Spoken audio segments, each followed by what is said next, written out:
Welcome to the Slop Farm. Enjoy the video.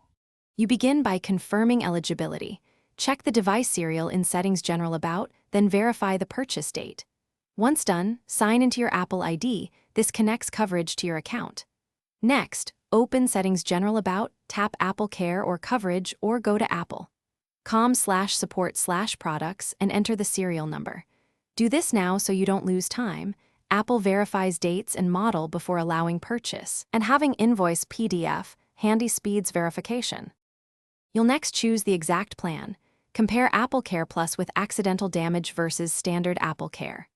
Once chosen, decide upfront payment or monthly billing. Monthly keeps flexibility, while one-time saves long-term. Then follow on-screen prompts to add device details and accept terms. Make sure to read service limits and excess fees. If Apple requests a diagnostic, agree to run the remote test or book a brief in-store check. These steps finalize eligibility and ensure the correct plan is applied to your device. You finish by completing payment and saving the confirmation email. This immediately adds coverage to your Apple ID.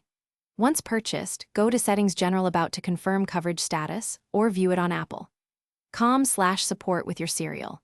If the purchase is declined, stop and gather your invoice, run any requested diagnostics, and retry. If problems persist, call Apple support or schedule a store appointment.